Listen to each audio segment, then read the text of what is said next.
안녕하십니까. 행복맨TV 문태달자입니다. 오늘은 주택임대차보호법 시리즈 6 6번째 시간인데요. 대항력에 대한 마지막 시간입니다. 끝까지 시청하셔서 대항력에 대해서 완벽하게 이해하시길 바라겠습니다. 주택임대차보호법 사례로 자세하고 쉽게 배워서 알아가는 재미 행복맨TV. 저는 아파트를 임차해서 기간을 2년으로 계약하고 입주하여 전입신고를 한 후 1년이 경과하였는데 매매로 제3자에게 소유권이 이전되었고 새로운 소유자가 임대차 계약을 자신과 다시 하자는 연락과 제초까지 받았습니다. 이 같은 경우에 새로운 소유자와 다시 임대차 계약을 해야만 하는지 하지 않아도 되는지 알려주세요. 네, 그림처럼요. 소유자 허세만 씨의 아파트를 2019년 3월 8일 날 도두혜 씨가 2년 계약으로 전세 계약을 했습니다. 그리고 4월 10일 날 그 아파트에 입주하고 전입신고까지 마쳤죠. 자, 1년 정도 살았는데 소유자 허세만 씨가 무시혜 씨한테 매매로 팔아버린 겁니다. 2020년 4월 12일 날 소유권이 이전됐죠. 무시혜 씨가 2020년 4월 20일 날 도두혜 씨한테 전화를 걸어서 나 새 주인인데 나랑 계약서 다시 씁시다 이렇게 전화를 한 겁니다. 결론적으로 다시 계약서를 쓰지 않아도 됩니다. 임차인이 대항력이 있으면 임대인의 지위가 양수인에게 당연히 승계되므로 임차인은 임대기간 동안 계속 거주할 수 있기 때문입니다. 또한 임대기간이 만료되면 양수인으로부터 보증금을 반환받을 때까지 임차주택을 비워주지 않아도 됩니다.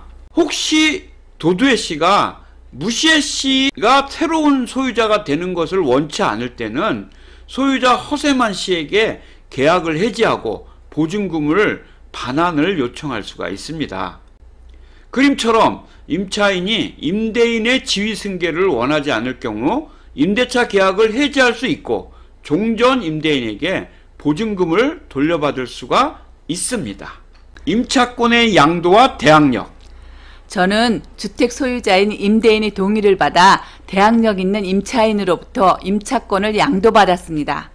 그런데 원래의 임차인이 대항력을 취득한 후 제가 임차권을 양도받기 전에 이미 그 주택에 근저당권이 설정되고 그 근저당권자가 경매를 신청해 현재 경매가 진행 중입니다. 저는 매수인에 대하여 임대보증금을 반환받을 때까지 임차주택을 비워주지 않아도 되는 것인지 알고 싶습니다.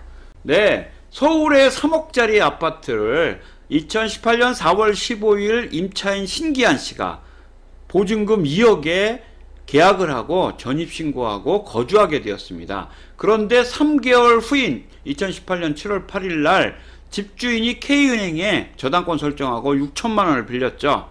자, 임차인 신기한 씨가 2년을 살았는데 신기한 씨가 대전으로 인사발령이 나서 2020년 4월 25일까지 내려가야 합니다. 그래서 집주인한테 전화를 했죠. 제가 대전으로 발령이 나서요 이사 가야 되니까 2년 만기되는 날에 보증금을 돌려받았으면 해서요. 그러니까 임대인이 사정상 지금은 돈이 없으니 부동산에 전세를 놓아서 새로운 임차인한테 보증금 받아서 이사 가세요 하는 겁니다. 임차인 신기한 씨는 부동산에 전화를 했습니다. 사장님, 제가 대전으로 발령이 나서요 이사 가야 됩니다. 2년 만기일이 4월 14일이니까 저희 집 좀 빨리 빼주세요.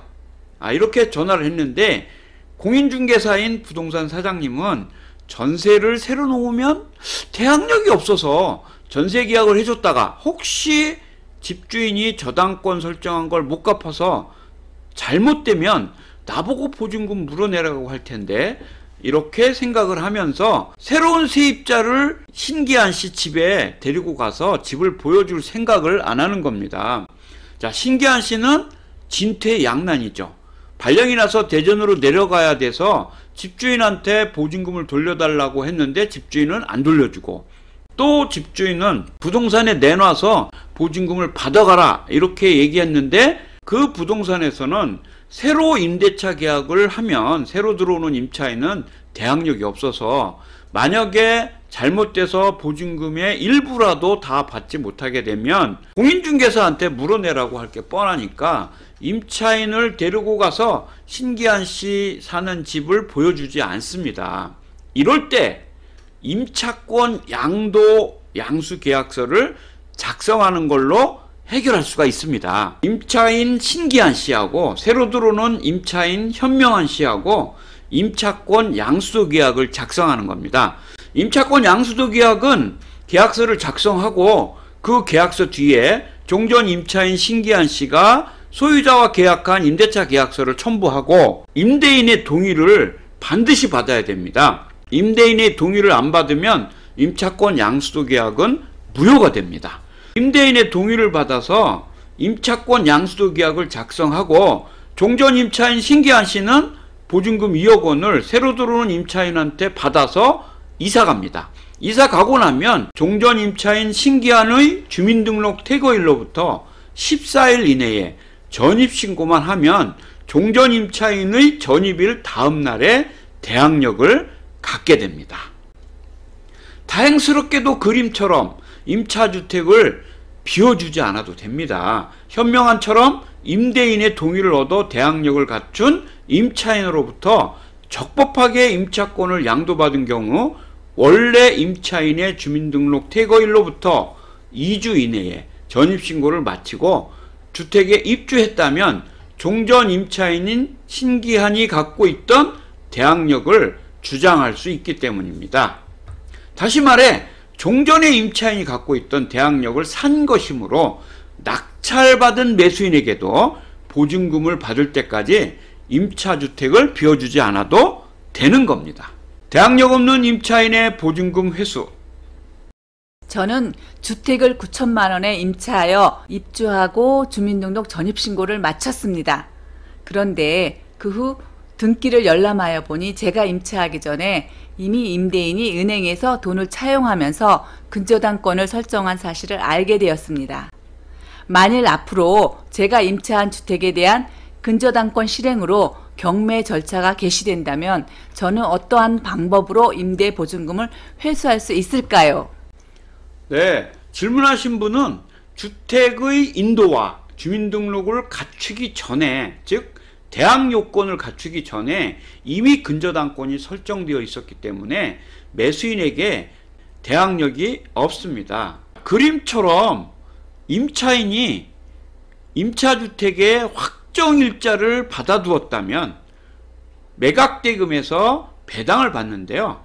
1순위 근저당권자가 먼저 받고 다음 순위로 남아있는 매각대금을 임차인이 받을 수가 있습니다. 설명드린 바와 같이 계약서의 확정일자를 받아두면 경매에서 배당 요구를 하여 선순위 근저당권자의 채무 변제에 충당하고 남으면 보증금을 변제받을 수 있으므로 임차주택의 담보가치가 충분하다면 지금이라도 계약서의 확정일자를 받아두셔야 합니다.